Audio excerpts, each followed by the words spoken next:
आप सभी को दुर्गा पूजा की हार्दिक शुभकामनाएं। आप लोग स्वस्थ रहें, माँ दुर्गा की असीम कृपा आप सबों पर बनी रहे। जैसा कि पिछले क्लास में मेंस्ट्रुएशन के अंतर्गत ही बहुत सारे सूत्र बताया गया था, उसी का ये आज लास्ट मतलब मेंस्ट्रुएशन क्षेत्रमिति से लास्ट एक क्लास है सूत्र से रिलेटेड। उसके बाद इससे रिलेटेड क्वेश्चन जो प्रत्येक जैसे बेलन है, घनाभ है, या पिछले क्लास में जो आपको त्रिभुज, वृत्त, चतुर्भुज, बहुभुज इत्यादि के बारे में जो बताया गया था, उससे प्रत्येक से कोशिश करेंगे जितना भी क्वेश्चन बन सके। ये नहीं जो मैं तो एक ही टाइप का क्वेश्चन 10-20 प्रैक्टिस के लिए दूं, सो तो संभव नहीं है, लेकिन जितना टाइप का बन सकता है क्वेश्चन कोशिश करूंगा प्रत्येक पार्ट से कल से आपको कुछ सवालों का हल करूंगा। चलिए, आज का जो फार्मूला है उसमें है त्रिज्यखंड और वृत्तखंड, जिसको अंग्रेजी में सेक्टर, त्रिज्यखंड को और वृत्तखंड को सेगमेंट कहते हैं। अब थोड़ा सबसे पहले इस चित्र पर व्याख्या कर लेते हैं थोड़ा, कारण जो डायरेक्ट फार्मूला पर आइएगा तो हो सकता है आप समझने में आर एल क्या है, किसको केंद्र कहते हैं, किसको भुजा, कहीं ए ले लिया गया है, कहीं बी है, कहीं एल है, एच है, तो इसको आप नहीं समझ पाइएगा। इसलिए सबसे पहले इस चित्र पर एक नजर डालते हैं। ये आकृति जो है वह त्रिज्यखंड का है, और त्रिज्यखंड जो है वह वृत्त के में बना हुआ है। वृत्त में ही त्रिज्यखंड बनता है, जिसमें ये जो केंद्र है, यहाँ जो आप देख रहे हैं ये केंद्र है, और इस केंद्र से उसके परिधि को जहां भी मिलाएंगे वह उसकी त्रिज्या होगी। इसलिए इसको यहाँ स्मॉल आर से सूचित किया गया है, यानी आर से रेडियस होता है। उसके बाद ये है आपका चाप, ये छोटी चाप हुआ और ये का ये बड़ी चाप हुआ। कारण यहाँ खंड में भी त्रिज्यखंड, दीर्घ त्रिज्यखंड और लघु त्रिज्यखंड या और आगे जो है वह आपको है वृत्तखंड। इसमें भी आर और एल के बारे में समझ ही गए। इसमें जो त्रिभुज के बनने के बाद यानी त्रिज्यखंड और उसके बाद एक त्रिभुज बनता है, उसको जब त्रिज्यखंड में से त्रिभुज को माइनस करते हैं तो शेष बचे हुए भाग जो होते हैं वही वृत्तखंड कहलाता है, जिसको छायादार हमने कर चुका। दूसरा, ये त्रिज्यखंड और वृत्तखंड के बाद पढ़ेंगे हम लोग घन और घनाभ। इसकी व्याख्या आप प्रैक्टिकली रूप से एक रूम को यदि आप मान लीजिए खिड़की, वेंटिलेटर सभी को फुल्ली क्लोज कर दिया जाए, कहीं भी कुछ नहीं है, और उस रूम का यदि एक कल्पना किया जाए तो एक्चुअली हो सकता है ज्यादातर रूम जो है सो उसका हाइट निश्चित रूप से अलग ही होगा, चौड़ाई अलग, लंबाई भी अलग होता है मैक्सिमम में, अपवाद छोड़ करके। तो ये रूम का जो आकार होता है वो घनाभाकार होती है, और घनाभाकार में उसकी जब संकल्पना कीजिएगा उस रूम को बैठ के, तो ऑटोमेटिक ये जितनी भी सवाल है उस सवाल को ऑटोमेटिक आप समझ जाएगा। सबसे पहले इसमें कॉर्नर किसको कहते हैं, और कॉर्नर होता कितना है? 8। कॉर्नर मीन्स कोना, और ये कोना जो है, यह जो आप देख रहे हैं जहां 3 भुजा एक साथ मिलती है, ये सभी जो है वो आपको कॉर्नर के अंतर्गत आता है। तो ये कॉर्नर 4 ऊपर और 4 ये नीचे, 4 4 8। अब है उसके बाद एड्ज। एड्ज माने किनारा। एड्ज माने किनारा, तो किनारा ये 1 2 3 4, यानी रूम में जब ये कोना आप देखते हैं जहां 2 दीवार आपको आके मिलती है, वही 4 जो है वह ये कोना हुआ। 4 फिर उसमें भी देखिएगा ये भुजा, और ये जो है सतह, और वो सतह ऊपर का सतह मिलता है, तो 4 और 4 8,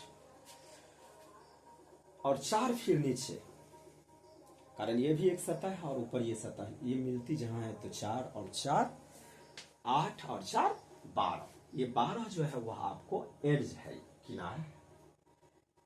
उसके बाद है फेसेज यानी सतह। सतह जो है वह 4 दीवार हुआ, ये 4 सतह हुए, और एक ऊपर और एक नीचे, 4 और 2 6। कारण आपको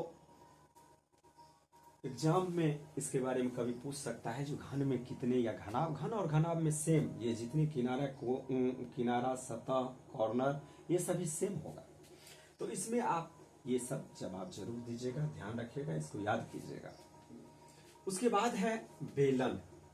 बेलन की आकृति जो है वह आप डीलर के यहाँ जरूर देखते हुएगा। ड्रम, वो ड्रम की जो आकृति यदि सिंपल किया जाए फुल्ली, उसको खोलने वाला जो जैसे एक रंग करके, तो वो आकृति जो है वो कॉपी बेलन, ये सिलेंडर बेलनाकार ही होता है, जिसमें ये नीचे का जो है वह दोनों साइड का भाग जो होता है वह गोलाकार होता है, वृत्ताकार, वृत्त की आकार, वृत्ताकार होता है। और वृत्त जैसे ही वृत्ताकार हुआ तो उसमें त्रिज्या निश्चित रूप से होगी, और वो उसका ड्रम का जो है वह शुरू से अंत तक जैसे ही आप उसकी लंबाई को देखिएगा वो हाइट यानी उसका चौड़ाई, ऊंचाई आ जाता है, जिसको अंग्रेजी में एच से सूचित करते हैं। उसके बाद है शंकु।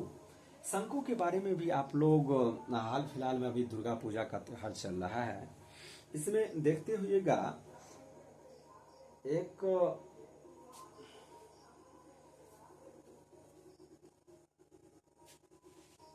आइसक्रीम जो है वह आपको एक कुप्पी में देता होगा, उस कुप्पी की आकृति का थोड़ा ध्यान में कीजिएगा।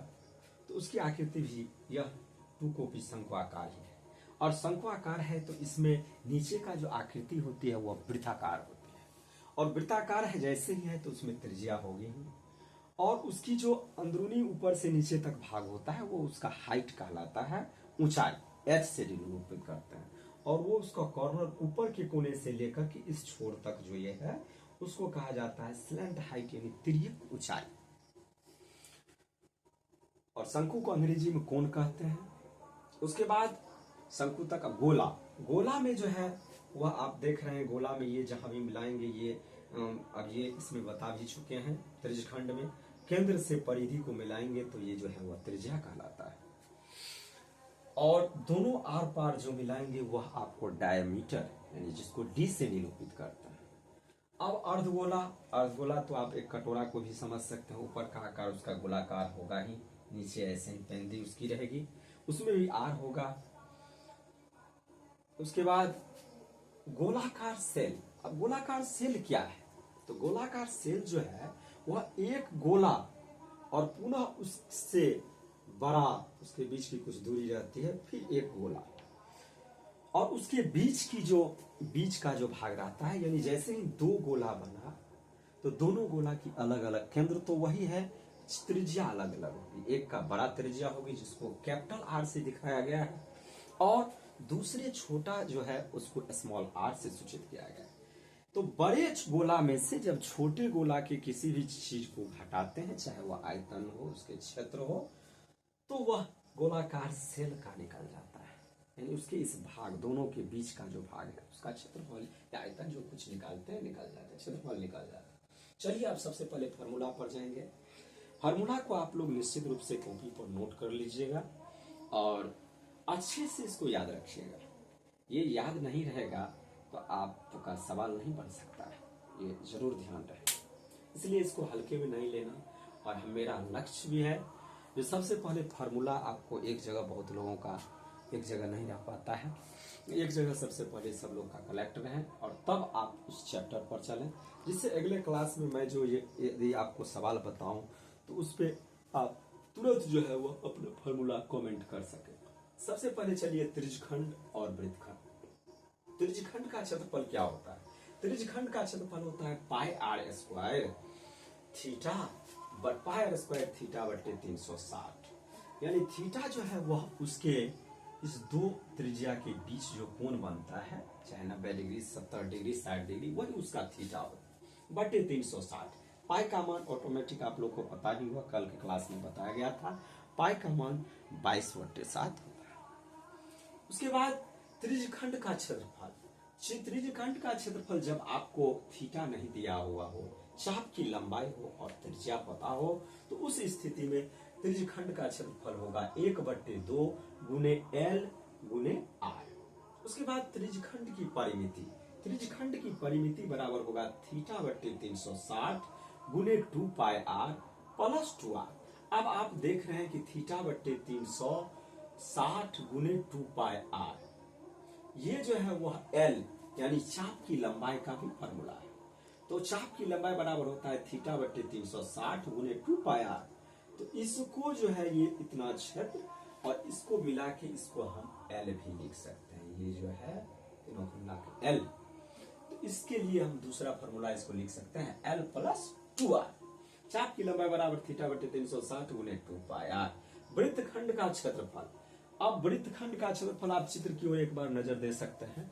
वृत्तखंड का क्षेत्रफल बराबर त्रिज्यखंड का क्षेत्रफल, यानी ये पूरा ए ओ ए मान के चलिए ये के अंदर ओ है, ओ ए बी ये पूरा, और माइनस त्रिभुज का क्षेत्रफल यानी 1/2 आर स्क्वायर साइन थीटा।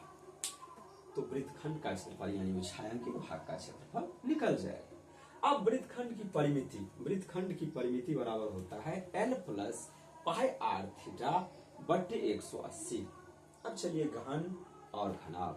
घन को अंग्रेजी में कहते हैं क्यूब, CUBE, और घनाभ को क्यूबाइड, CUBOID।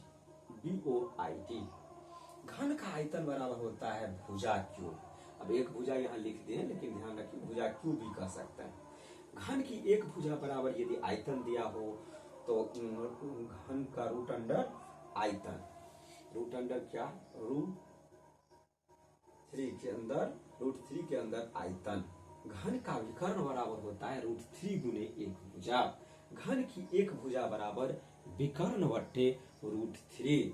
घन की संपूर्ण पृष्ठ क्षेत्रफल बराबर 6 गुने भुजा स्क्वायर।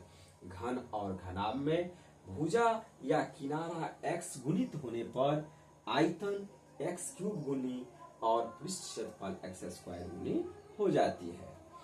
अब चले आइए घनाभ पर। घनाभ का आयतन बराबर होता है लंबाई गुने चौड़ाई गुने ऊंचाई, जिसको अंग्रेजी में L से लेंथ, ब्रेथ एंड हाइट, यानी L गुने B गुने H।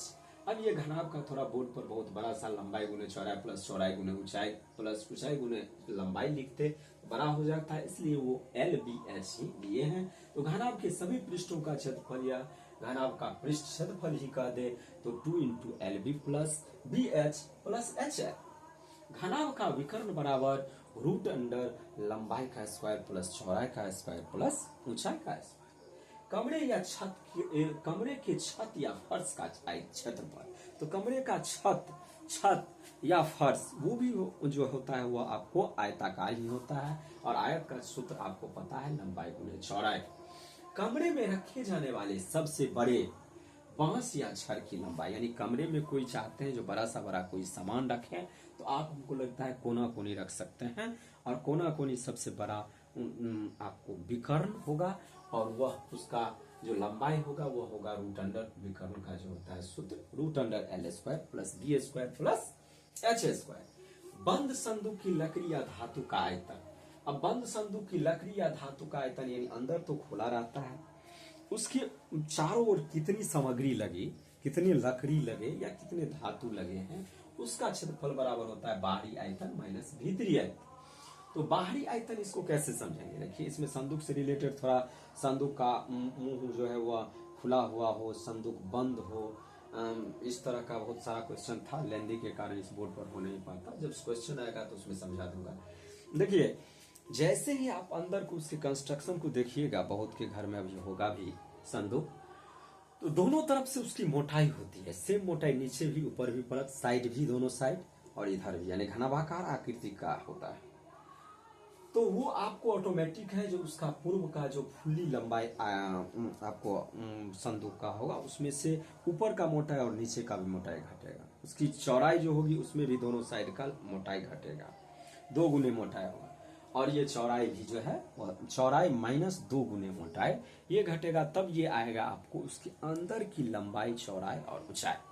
तो बाहरी में से जैसे ही आपको अंदर का लंबाई, चौड़ाई, ऊंचाई पता चल जाए तो बाहरी आयतन मीन्स ये लंबाई गुने चौड़ाई गुने ऊंचाई माइनस भीतरी आयतन जो अभी आपको 2 गुने मोटाई करके घटाए हैं, उसको जब घटा दीजिएगा तो आपका जो है वह संदूक में कितनी लकड़ी या धातु लगी है उसका मान निकल जाएगा। अब बेलन, बेलन मीन्स सिलेंडर, बेलन का आयतन होता है पाई आर स्क्वायर एच। बेलन का वक्र तल या वक्र पृष्ठ क्षेत्रफल कुछ भी कह सकता है, वक्र तल भी कहें तो ध्यान रखिएगा 2 पाई आर एच। बेलन का संपूर्ण पृष्ठ क्षेत्रफल जब कहें तो 2 pi r into r plus h, या इसको ऐसे भी लिख सकते हैं 2 pi r square plus 2 pi r h, यानी 2 गुने वृत्त का क्षेत्रफल प्लस बेलन का वक्र पृष्ठ क्षेत्रफल जोड़ के संपूर्ण पृष्ठ क्षेत्रफल निकल जाएगा।